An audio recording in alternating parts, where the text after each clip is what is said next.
अनंतकोटी ब्रह्मांड नायक राजाधिराज योगीराज प्रब्रह्म श्री संत सद्गुरू ब्रह्मांड नायक बाळूमामांच्या नावानं चांग भलं, हालसिद्धनाथांच्या नावानं चांग भलं. नमस्कार प्रेमळ भक्तांनो, तुम्हा सर्वांचे पुन्हा एकदा आपल्या भक्तिमय चॅनलवर मनापासून स्वागत आहे. भक्तांनो, आजच्या दैवी संदेशामध्ये मी तुम्हाला संकट मातेची एक कहाणी सांगणार आहे. अतिशय प्रभावशाली शक्तिशाली अशी ही कथा आहे. जर का तुम्ही मनापासून ही कथा ऐकली तर तुमच्यावर येणारं भविष्यातलं सुद्धा संकट कायमस्वरूपीचं टळणार आहे. म्हणून ही कथा तुम्हाला आवडली तर नक्की शेअर करा, आपल्या दैवी संदेशाला लाईक करा आणि आपले चॅनलसुद्धा सबस्क्राईब करा. चला तर मग आजच्या दैवी संदेशाला, या कथेला सुरुवात करूया. भक्तांनो, एक वृद्ध स्त्री होती. त्या वृद्ध स्त्रीला रामनाथ नावाचा मुलगा होता. रामनाथ पैसे कमवण्यासाठी परदेशात गेला. मुलगा परदेशात गेल्यावर म्हातारी बाई खूप काळजीत आणि दुःखीत होती, कारण सून रोज त्याला खोटं सांगायची. म्हणूनच म्हातारी रोज चिंतेत आणि उदास राहायची आणि विहिरीवर बसून रडायची. घराबाहेर म्हातारीचा हा क्रम रोजच चालू होता. एके दिवशी दियाची आई नावाची एक बाई विहिरीतून बाहेर आली आणि म्हाताऱ्याला विचारले, म्हातारी आई, तू अशी का बसून रडतीस? तुला काय त्रास होते? मला तुझे दुःख सांग, मी तुझे दुःख दूर करण्याचा नक्कीच प्रयत्न करेन ग. त्या महिलेचा प्रश्न ऐकून वृद्ध महिलेने कोणतेही उत्तर दिले नाही आणि रडतच राहिली. दियाची आई एक प्रश्न पुन्हा पुन्हा सांगत होती. त्या म्हाताऱ्या बाईला या गोष्टींचा धक्का बसला. ती म्हातारी दिव्याच्या आईला म्हणाली, तू मला असं का वारंवार विचारतेस? खरंच माझं दुःख जाणून घेशील का? वृद्ध स्त्रीचे म्हणणे ऐकून दिव्याच्या आईने उत्तर दिले, मी नक्कीच तुमचे दुःख दूर करण्याचा प्रयत्न करेन. दिव्याच्या आईकडून असे आश्वासन मिळाल्यावर वृद्ध स्त्री म्हणाली, माझा मुलगा कमाईसाठी परदेशात गेला आहे. त्यामागे माझी सून मला खूप वाईट बोलते. हेच माझ्या दुःखाचं खरं कारण आहे. वृद्ध महिलेचे म्हणणे ऐकून दिव्याची आई म्हणाली, संकट माता येथील जंगलात राहते. तुम्ही तुमचे दुःख त्यांना सांगा आणि दुःखातून मुक्त होण्यासाठी प्रार्थना करा. आई खूप दयाळू आहे, दुःखांबद्दल खूप सहानुभूती आहे. ती निपुत्रिकांना निपुत्रिक, गरीब, श्रीमंत, दुर्बलांना बलवान आणि दुर्दैवी भाग्यवान बनवते. तिच्या कृपेने सौभाग्यवती स्त्रीचे भाग्य अढळ होते. अविवाहित मुलींना इच्छित वर मिळतो. रुग्णांची रोगमुक्ती होते.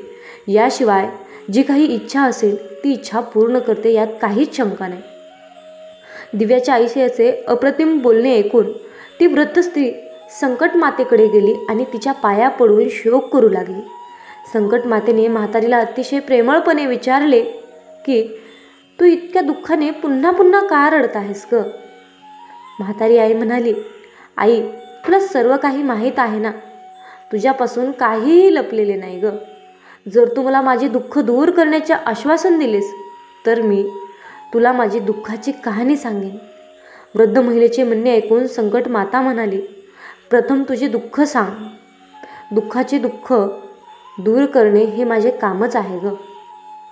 संकट माता असे म्हणताच म्हातारी आई म्हणाली, माझा मुलगा परदेशात गेला आहे. घरात नसल्यामुळे माझी सून मला वेगवेगळ्या गोष्टी सांगते. त्याचे शब्द मला सहन होत नव्हते. हेच कारण आहे की मी दुःखात पुन्हा पुन्हा रडते.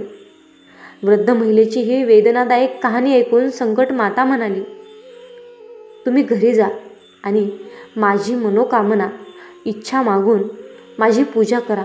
तुमचा मुलगा सुखरूप घरी परत येईल. माझ्या पूजेच्या दिवशी विवाहित महिलांना बोलावून खाऊ घाला. असे केल्याने तुमचा मुलगा नक्कीच तुमच्याकडे येईल. संकट मातेच्या उक्तीनुसार त्या वृद्ध महिलेने इच्छा मागून पूजा केली आणि विवाहित महिलांना जेवणासाठी बोलावले. मात्र विचित्रच गोष्ट घडली. जेव्हा वृद्ध महिलेने महिलांसाठी लाडू बनवण्यास सुरुवात केली तेव्हा 7 ऐवजी 8 लाडू बनवण्यात आले. यामुळे म्हातारी चांगलीच गोंधळली आणि होण्याचे कारण काय? मी मोजण्यात चूक करत तर नाही ना? किंवा आपोआप 8 लाडू बनवण्यामागे आणखी काही कारण असेल का? त्याचवेळी संकट माता म्हातारीच्या रूपात म्हातारीच्या दारासमोर आली आणि म्हातारीला विचारलं, का म्हातारी, आज तुझ्या ठिकाणी काही उत्सव आहे का? आज तुझ्या घरी काहीतरी नवीन कार्यक्रम आहे का? हे ऐकून म्हातारी म्हणाली, आज मी संकट मातेची पूजा केली आहे आणि विवाहित स्त्रियांना जेवायला बोलावले, पण मी मोजून 7 लाडू बनवल्यावर ते आपोआप 8 लाडू कसे काय होतात? यामुळे मला खूप काळजी वाटू लागली. वृद्ध महिलेचे म्हणणे ऐकून संकटमाता म्हणाली, तुम्ही म्हाताऱ्याला पण बोलावले आहे का? म्हातारी म्हणू लागली, नाही, मी तसं काही केलं नाही. पण तू कोण आहेस? संकटमाता म्हणाली, मी म्हातारा झालो आहे, मलाच आमंत्रण द्या.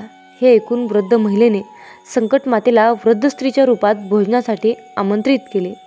यानंतर सर्व आमंत्रित मधुचंद्र वृद्ध महिलेच्या घरी पोहोचले आणि वृद्ध महिलेने सर्वांना लाडू आणि इतर मिठाई खाऊ घातली. यामुळे संकटमाता वृद्ध महिलेवर खूपच प्रसन्न झाली आणि आईच्या कृपेने वृद्ध महिलेच्या मुलाला आई आणि पत्नीला भेटण्याची इच्छा झाली आणि तो आपल्या घरी निघून आला.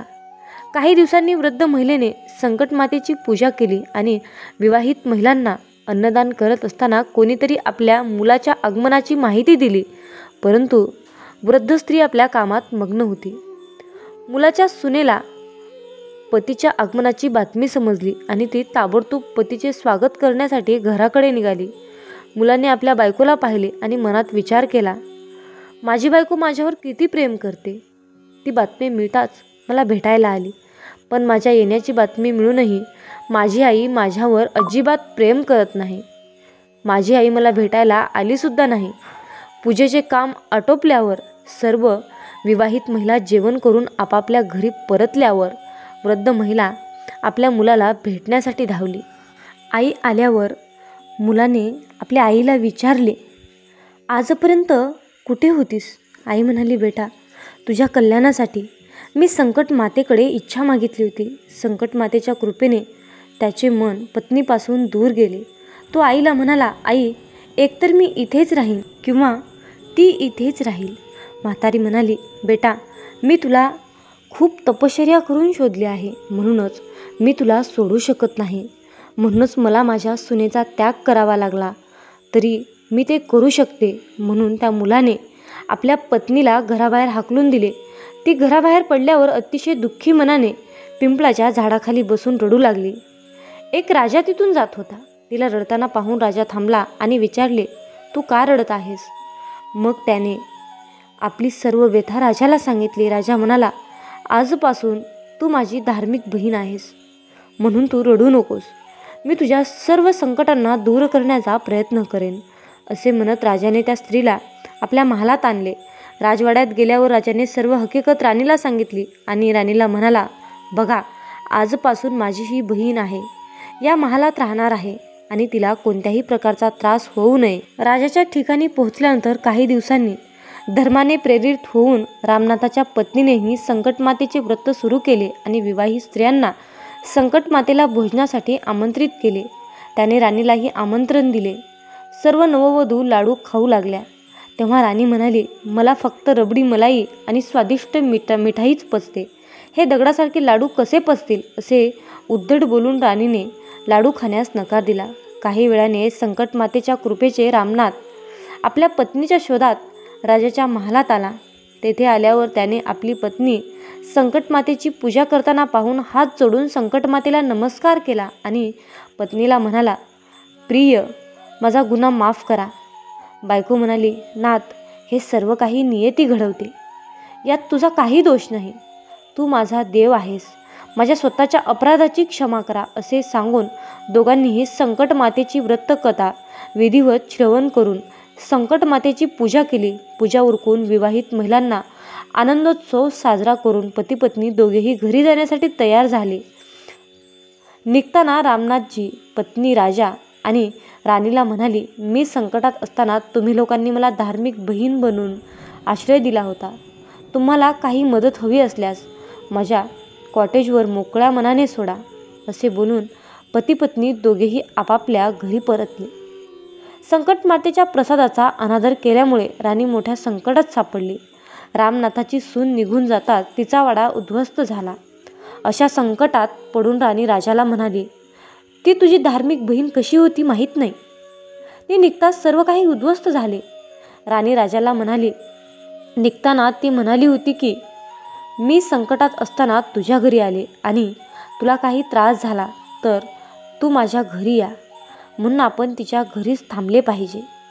असा विचार करून राजा आणि राणी दोघेही आपापल्या धार्मिक बहिणीच्या घरी गेले आणि तिथे गेले.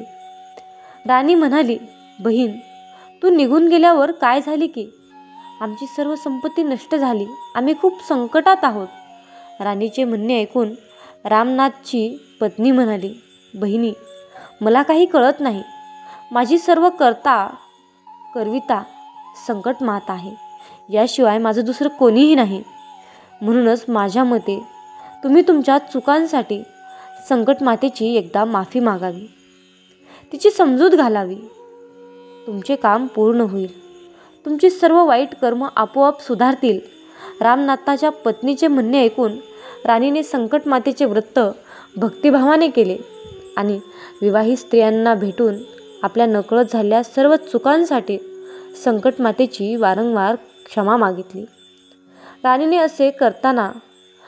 असे करताच संकट माता प्रसन्न झाली आणि रात्री स्वप्नात राणीला म्हणाली, तुम्ही दोघे पती पत्नी तुमच्या महालात जा. तिथे जाऊन माझी पूजा करा आणि माझे लग्न करा. सकाळी राणीने आपले स्वप्न राजाला सांगताच राणीचे म्हणणे ऐकून राजा राणीला सोबत घेऊन आपल्या महालाकडे निघाला. पूजा करून विवाहित स्त्रियांना भोजन दिले. या कृत्याने त्यांचे सर्व बिघडले काळ सुधारला आणि त्यांना संपूर्ण राजपद परत मिळाले आणि ते पूर्वीसारखे राज्य भोगू लागले. म्हणून भक्तांनो, आजच्या दैवी संदेशामध्ये तुम्हाला एकच सांगायचं आहे, फक्त देवावर अटळ विश्वास ठेवा. तुमचा कुठल्याही देवावर विश्वास असेल तर काहीच हरकत नाही, परंतु देवावर विश्वास ठेवणे हे अतिशय गरजेचे आहे.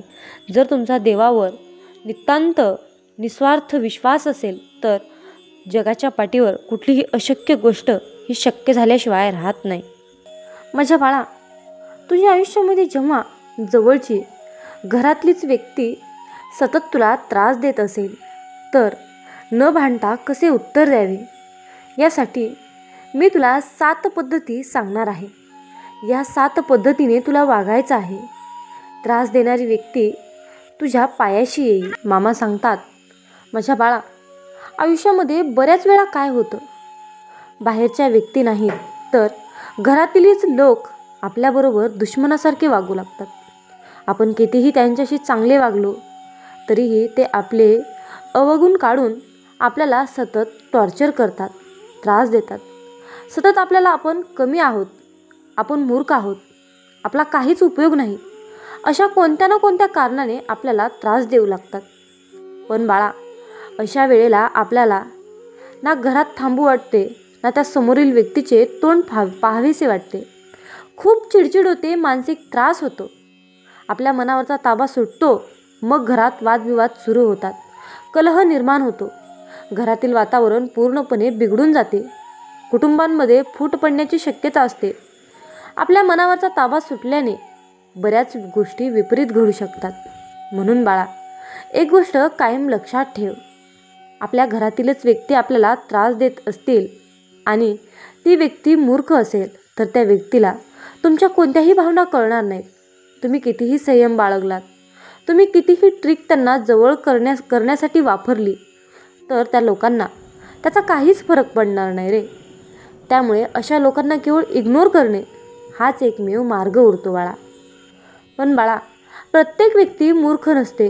म्हणून वाद न घालता घरातील त्रास देणाऱ्या व्यक्तीला कसे हँडल करायचं, न भांडता कसं उत्तर द्यायचं, तर त्याच्या प्रश्नाचं उत्तर आजच्या संदेशामध्ये मी तुला देणार आहे.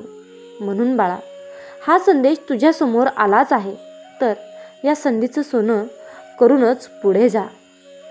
मामा म्हणतात, माझ्या बाळा, सहनशीलता ठेवा. बऱ्याच वेळा घरातील व्यक्ती त्रास देऊ लागतात तर त्यांना हँडल करणं खूप अवघड जातं, कारण आपण आपल्याच व्यक्तीला आपल्यापासून दूर करू शकत नाही, त्यांना आपण इग्नोर करू शकत नाही. तर अशा वेळी वाद न घालता संयम बाळगा, शांत राहा, सहनशीलता ठेवा. नुसता संयम बाळगून काहीच होणार नाही रे. तर समोरच्या व्यक्तीला आपल्यामुळे का त्रास होत आहे, ती व्यक्ती आपल्याला का त्रास देत आहे हे जाणून घेण्याचा प्रयत्न करा. शांत एकांतात बसा, त्या व्यक्तीच्या ठिकाणी स्वतःला ठेवून बघा की तुमचे असे कोणते गुण आहेत की जे त्या व्यक्तीला खटकत आहेत. असा कोणता प्रॉब्लेम्स आहे की ज्यामुळे त्या व्यक्तीला तुमच्यामुळे त्रास होत आहे. तो प्रॉब्लेम सॉल्व करण्याचा प्रयत्न करा. आता त्या व्यक्तीचे तुम्ही मन लगेच जिंकू शकणार नाही, थोडा वेळ तर नक्कीच लागेल. माझ्या बाळा, आयुष्यामध्ये एक गोष्ट नेहमी लक्षात ठेव रे. अरे बाळा, नाण्याला 2 बाजू असतात म्हणतात तसंच काहीतरी स्वतःला त्रास करता संयम बाळगून त्या व्यक्तीशी मनमोकळेपणाने बोलून घ्या. थोडे शांत राहा. संयमाने बऱ्याच गोष्टी जिंकता येतात रे. जर समोरील व्यक्ती तुमचं काहीच ऐकत नसेल तर या संयमाने ही वेळ देखील निघून जाईल आणि चांगली वेळ नक्कीच येईल बाळा. मामा सांगतात, ज्यावेळी घरामध्येच एकोपा नसेल, घरामध्ये अवेच्छेचे साम्राज्य पसरलेले असेल, कुटुंबामधील लोकांमध्ये एकोपा राहिला नसेल, मनमिळाऊपणा राहिला नसेल, संभाषण राहिलं नसेल तर घरातील वातावरण नकोसे वाटायला लागते. त्यातच समोरचा व्यक्ती आपल्याला त्रास देऊ लागला तर मन अस्वस्थ होतं, घरामध्ये मन लागत नाही. अशा वेळी ध्यान करा. आता मी असं म्हणत नाही की बाळूमामांचे ध्यान करा. तुम्हाला कोणत्या देवावर विश्वास आहे, श्रद्धा आहे, त्या देवाचं नामस्मरण तुम्ही करू शकता. मंत्रामध्ये खूप ताकद आहे रे. रोज सकाळी उठल्यावर ज्यावेळी कुटुंबातील लोक घरात असतात त्यावेळेला मोबाईलवर परमेश्वराचे नामस्मरण सुरू ठेवा.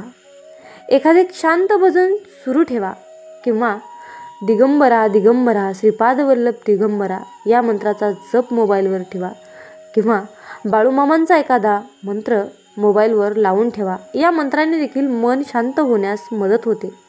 घरामध्ये सतत परमेश्वराचे नाव कानावर पडल्यावर कितीही व्यक्ती कठोरा असली तरी त्या व्यक्तीमध्ये बदल नक्की होतो.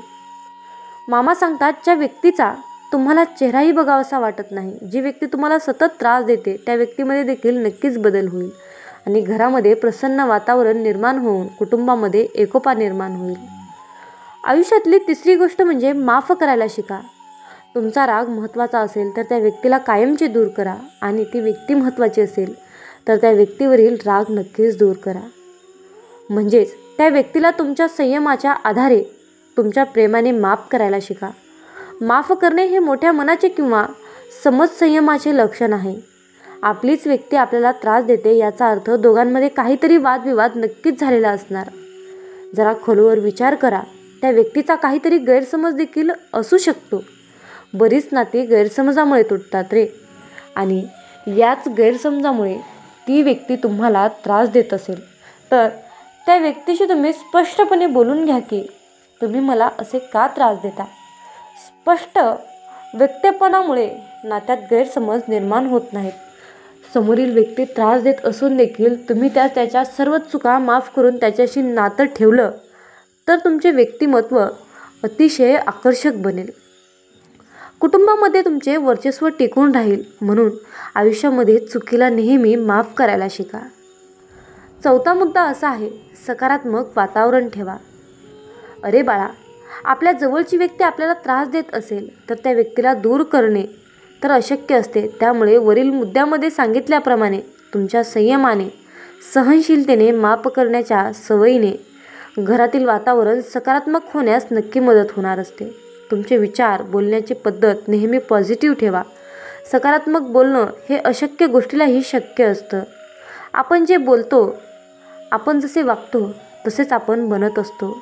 आपण सतत निगेटिव्ह बोलतो, रडतो तर आपल्या आयुष्यात दररोज काहीतरी वाईटच घडणार.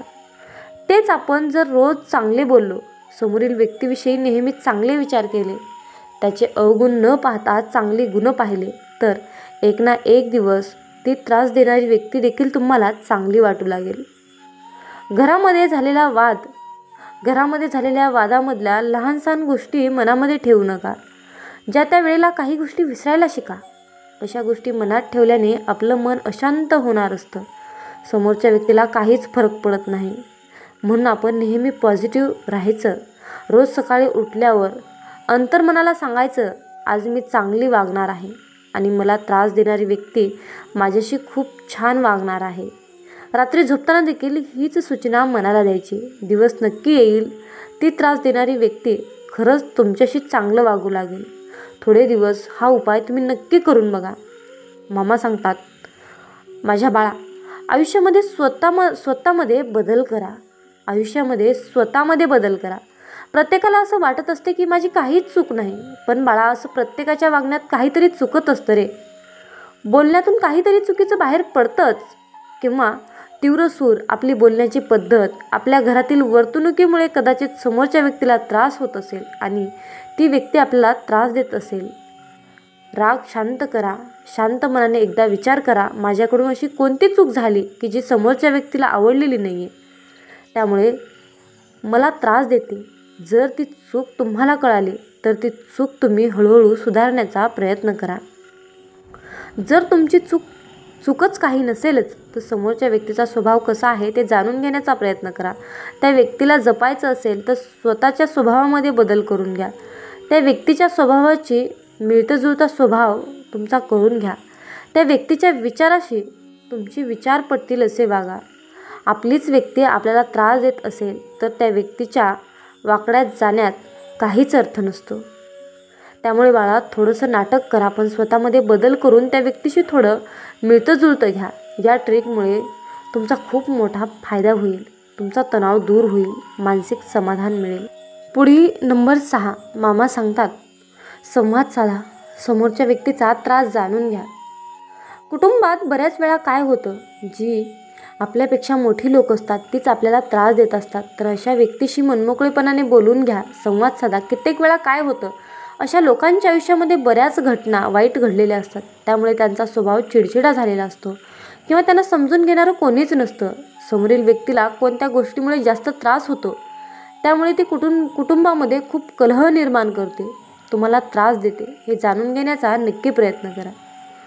अरे बाळा, ज्या वेळेला तुम्ही त्या व्यक्तीच्या भावना जाणून घ्याल, ज्या वेळेला तुम्ही त्या व्यक्तीला आवर्जून महत्त्व द्याल, समजून घ्याल, त्यावेळेला ती व्यक्ती किती जरी कठोर असली तर त्या व्यक्तीला तुमची आपुलकी वाटल्याशिवाय राहणार नाही. कारण संवाद ही एक अशी गोष्ट आहे जी मोठ्या मोठ्या समस्यांना दूर करू शकते. जिथे संवाद नसतो तिथे जास्त समस्या निर्माण होऊन नाती तुटत असतात. तुमच्याबद्दल मनातील द्वेष कमी होईल आणि ती व्यक्ती तुमच्याशी चांगलं वागू लागेल. याचा सर्वात मोठा फायदा असा होईल की ती व्यक्ती परत कधीच तुम्हाला त्रास देण्याचा विचार करणार नाही आणि तुमचा मानसिक त्रास आणि तणाव कायमचा दूर होईल. नंबर 7, अंतर ठेवा. बघा मामांच्या प्रिय भक्तांनो, यावरील सर्व गोष्टी देखील ती समोरील व्यक्ती तुम्हाला त्रासच देत असेल तर ती व्यक्ती निष्ठुर, कठोर, मूर्ख आहे असे समजून जा. ती व्यक्ती अशी आहे की तिला भावना हा शब्दच माहीत नाही किंवा त्या व्यक्तीच्या हृदयामध्ये कोणत्याही प्रकारच्या चांगल्या भावनाच नाहीत आणि अशा व्यक्तींकडून होणारा त्रास बंद करणे खूपच कठीण असते. अशा व्यक्तीला हँडल करण्यासाठी तुम्ही एखाद्या नातेवाईकांचा किंवा दुसऱ्या कोणाची तरी मदत घेऊन त्या व्यक्तीला समजावण्याचा प्रयत्न करा. त्या व्यक्तीच्या जवळच्या व्यक्तीला तुम्ही भेटा आणि तुम्हाला होणारा त्रास स्पष्ट सांगा. त्यानंतर जी व्यक्ती तुम्हाला त्रास देते त्या व्यक्तीपासून थोडे लांब राहा. थोडे दिवस लांब राहिल्याने मनातील राग कमी होईल. लांब राहणे पण तिरस्कार करणे नाही. मनामध्ये चांगलेच विचार आणायचे. परिस्थिती चांगली होण्याची वाट पाहणे.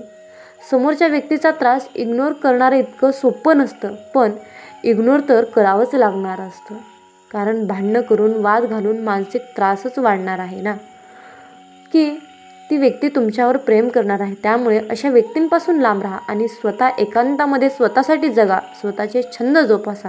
तुम्हाला ज्या गोष्टी आवडतात त्या गोष्टी नक्की करा. नेहमी आनंदी राहा, सकारात्मक राहा.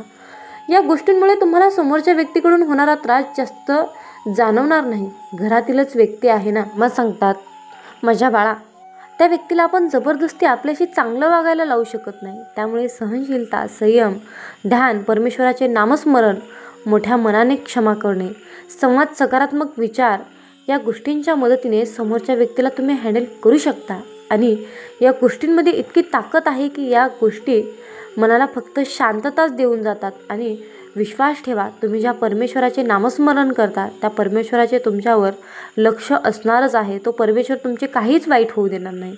त्यामुळे नेहमी आनंदी राहा. आनंदी राहण्याचा प्रयत्न करा. सुखी राहा. आणि फक्त आपल्या बाळूमामांवर विश्वास ठेवा. आयुष्यात जिथे सर्व आशा संपतात, नशीब साथ सोडते आणि सर्व रस्ते बंद होतात, तेव्हा सगळीकडे अंधारच दिसू लागतो. मग तेव्हा मामांचा खेळ सुरू होतो. तेव्हा मामांचा दरबार सुरू होतो.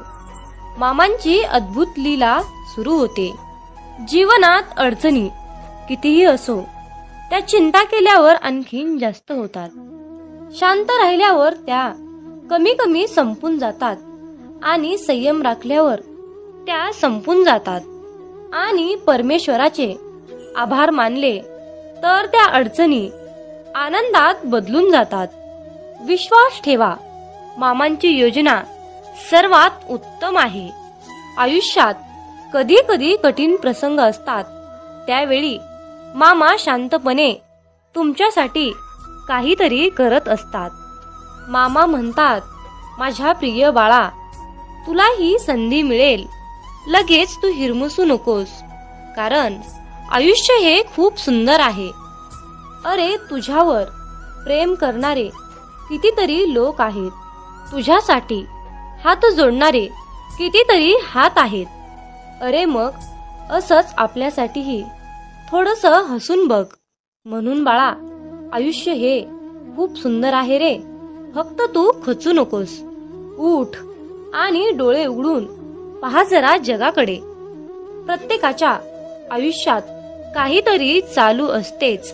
थोडे नाही म्हणून उगाच कुडत बसू नकोस. आयुष्य खूप सुंदर आहे, फक्त तू खचू नकोस. जर का सामर्थ्य हातात आहे, मग ते स्वप्नात डोळ्यात घेऊन चल. परिस्थितीशी भिडून छाती 2 हात पुढे करून चल. विजय तुझाच असेल, तेव्हा मागे वळून बघू नकोस. आयुष्य खूप सुंदर आहे, फक्त तू खचू नकोस. कोणी तुमच्याबद्दल वाईट विचार करत असेल तर तो त्यांच्या कर्माचा भाग आहे. पण तुम्ही कुणाबद्दल वाईट विचार करून स्वतःचं कर्म आणि वेळ खराब करू नका. जो इतरांना संपवण्याची तयारी करतो, तो स्वतःला वाचवण्यात कमी पडतो. आणि जो दुसऱ्यांना वाचविण्यासाठी प्रामाणिक प्रयत्न करतो, तो स्वतः कधीच संपत नाही. ही नियती आहे. माणसाला दुसऱ्याची वाट लावता स्वतःची वाट कधी लागून जाते हे कळत सुद्धा नाही. म्हणून दुसऱ्यांची वाट लावण्यापेक्षा स्वतः चांगल्या वाटेला लागा. कोणाची वाट लावण्यापेक्षा वाट दाखवण्याचे कार्य करा. माणसाचा दर्जा हा त्याच्या जातीवरून किंवा धर्मावरून ठरत नसतो, तर तो फक्त त्याच्या विचारावरून ठरत असतो. धर्म कोणताही असो, फक्त चांगला माणूस बना.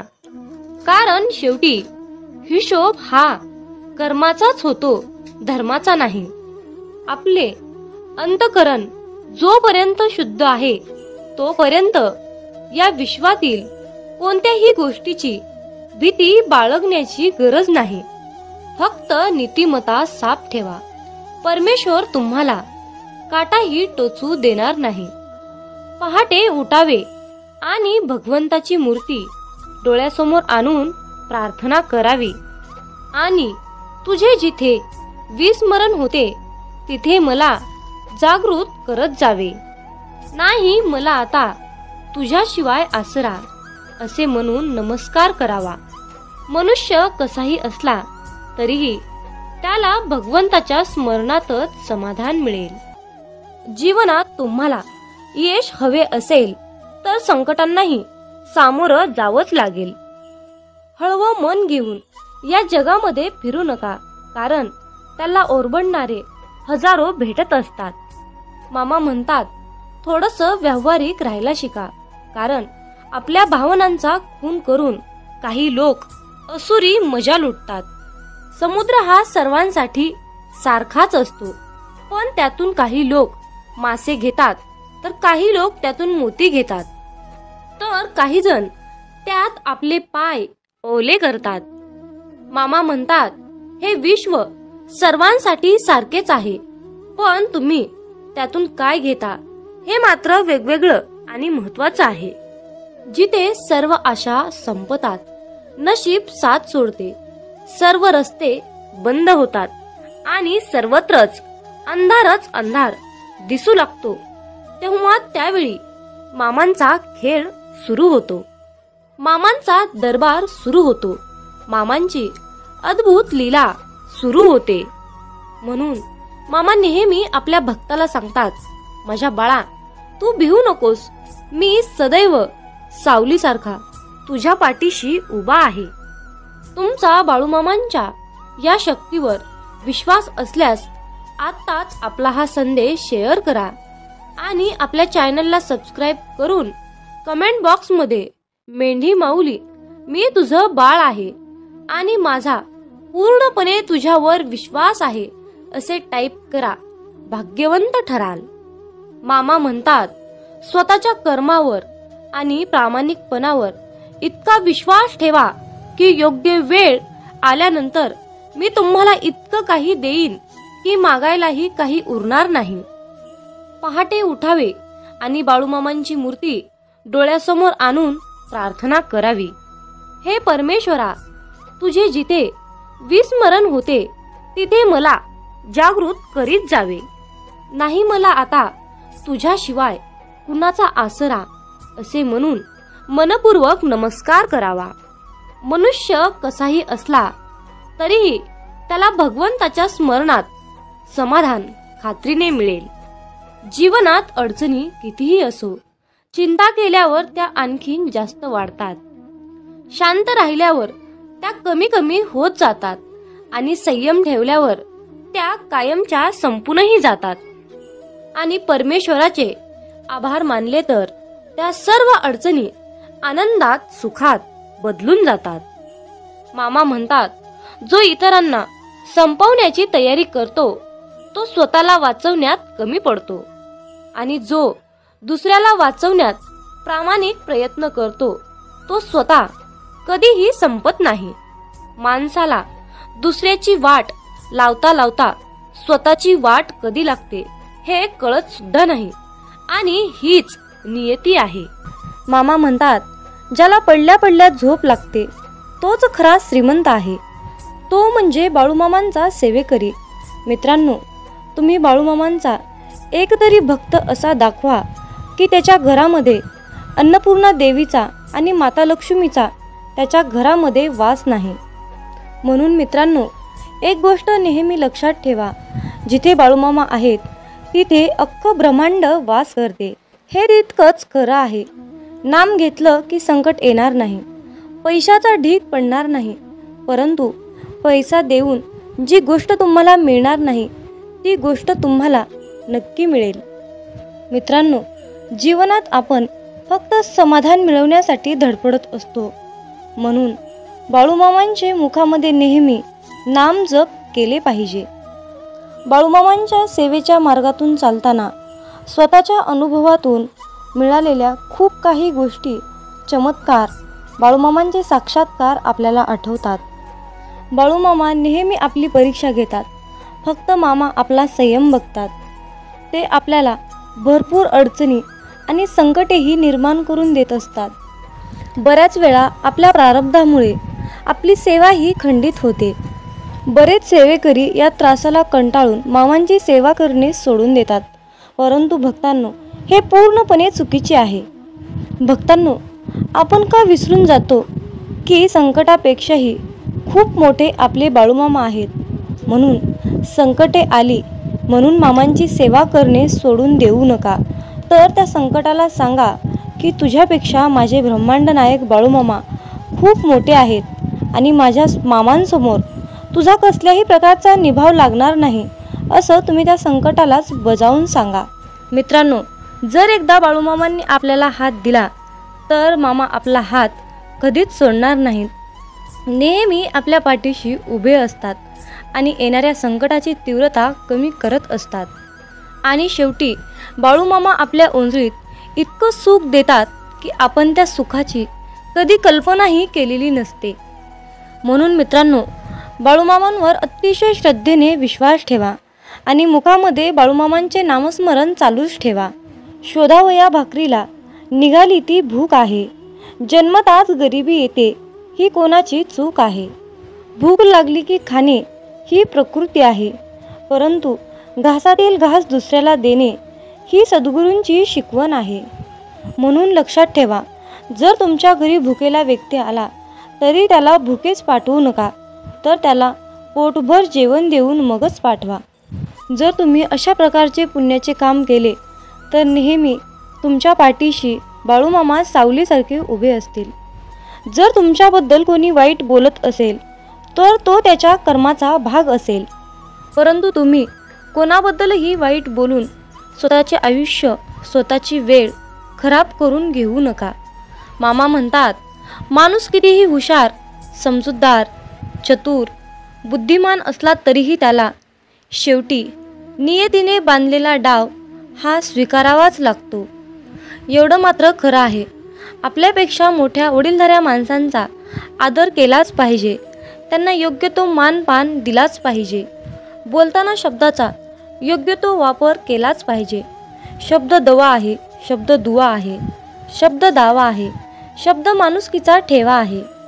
माणसाला सुंदर दिसण्यासाठी सुंदर असणं महत्त्वाचं नसतं, तर महत्त्वाचं असतं आपलं निरागस मन. ज्या व्यक्तींच्या चेहऱ्यावर निरागस सुंदर असं हास्य असतं, त्या व्यक्तीशिवाय या जगात दुसरं कोणी सुंदरच नसतं. म्हणून तुमच्या चेहऱ्यावर नेहमी सुंदर असं हास्य ठेवा. मामा म्हणतात, अरे बाळा, तुझी कितीही मोठी अडचण असू दे, ती दुसऱ्यांना सांगण्यापेक्षा एकदा मला सांगून बघ. तुझी कसलीही अडचण मी एका क्षणात दूर करेल. मित्रांनो, तुमच्या मुखामध्ये चुकून जरी बाळूमामांचे नाव आले तर तुम्ही दिवसभरामध्ये नकळत चुकून केलेल्या सर्व पापांचा नायनाट होतो. सर्व झालेली पापे जळून खाक होतात. इतकी प्रचंड शक्ती बाळूमामांच्या नावात, बाळूमामांच्या नामस्मरणात आहे.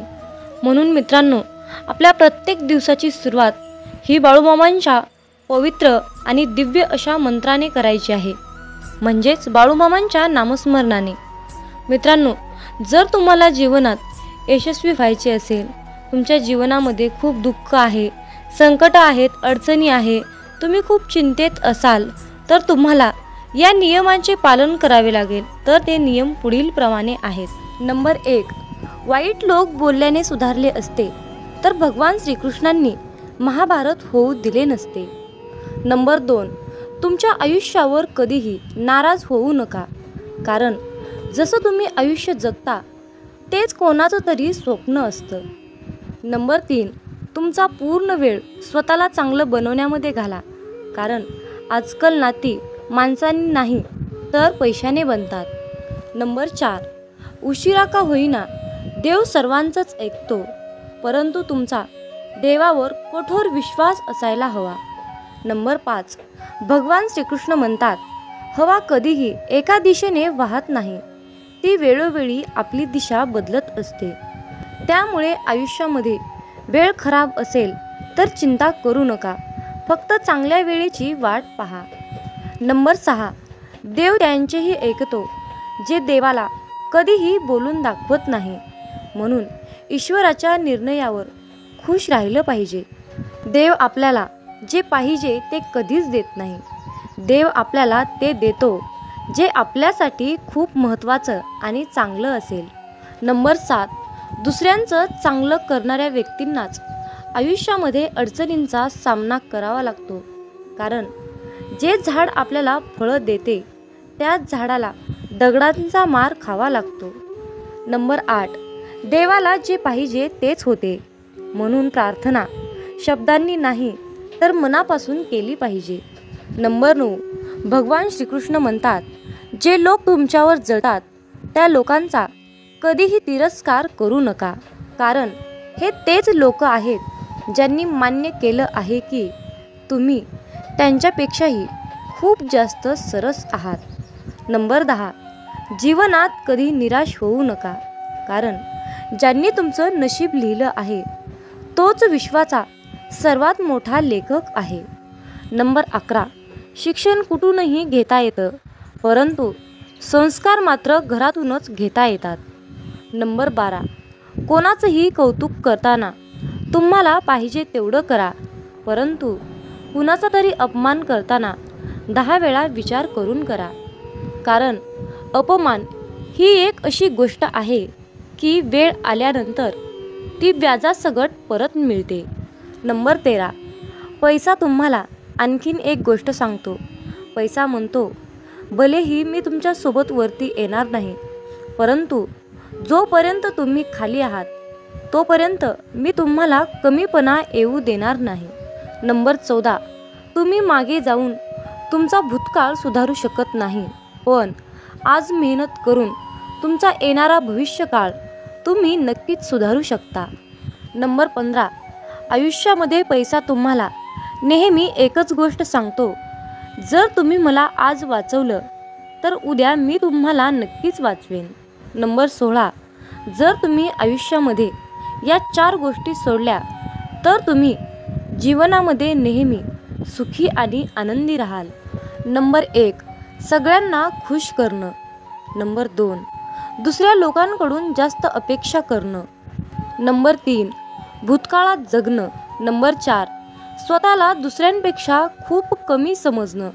नंबर 17, पारख केली तर कोणीच आपलं नाही आणि समजून घेतलं तर कोणीच परकं नाही. नंबर 18, पाठ नेहमी मजबूत ठेवली पाहिजे, कारण धोका आणि शाबासकी पाठीवरच मिळते. नंबर 19, बऱ्याच वेळा मनामध्ये विचार येतो की हार मानावी, परंतु नंतर लक्षात येतं की अजून खूप लोकांना चुकीचं सिद्ध करायचं आहे. नंबर 20, स्वतःचा आनंद दुसऱ्यावर अवलंबून ठेवू नका, नाहीतर आयुष्यभर दुसऱ्यांचा गुलाम बनून जीवन जगावं लागतं. नंबर 21, खऱ्या व्यक्तीला नेहमीच खोट्या व्यक्तीपेक्षा जास्त सफाई द्यावी लागते. भरोसा नाही का माझ्यावर असं बोलून कितीतरी लोक धोका देऊन जातात. नंबर 23, वेळ माणसाला यशस्वी बनवत नाही, तर वेळेचा योग्य वापर माणसाला सफलता मिळवून देतो.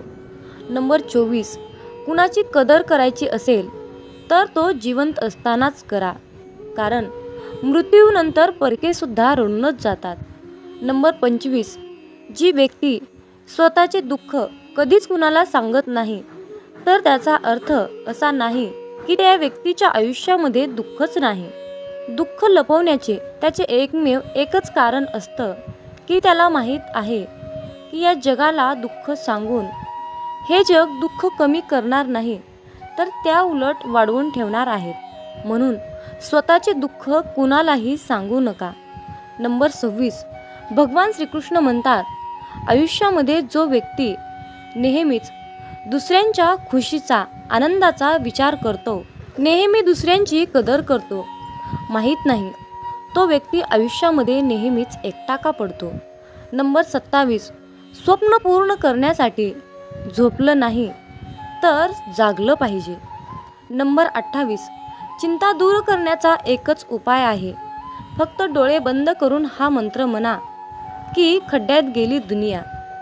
नंबर 29, कोणी काहीही बोलले तरीही स्वतःला शांत ठेवा, कारण ऊन कितीही कडक असले तरीही समुद्र आटत नाही.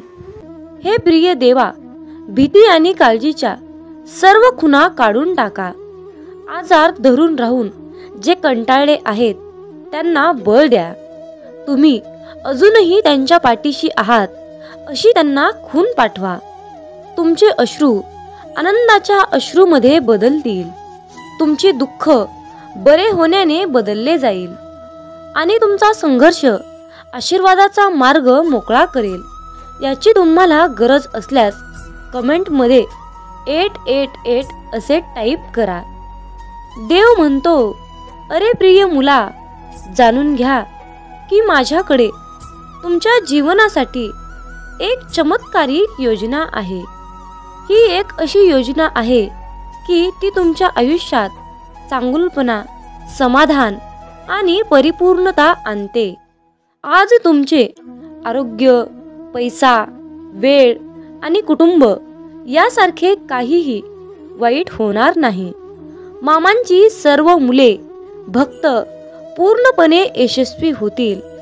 तुमच्याकडे पैसा, प्रेम विपुल प्रमाणात येईल आणि तुमच्या हृदयाला प्रचंड आनंद होईल. जुलै आणि ऑगस्ट हे महिने विपुलता, आशीर्वाद आणि संधींनी भरलेले आहेत. मी तुम्हाला आणि तुमच्या कुटुंबाला तुमची इच्छा पूर्ण करण्याची नोकरी, आर्थिक विपुलता, स्वप्नातील कार किंवा खरे प्रेम या सर्व गोष्टींसाठी भरभरून आशीर्वाद देईन.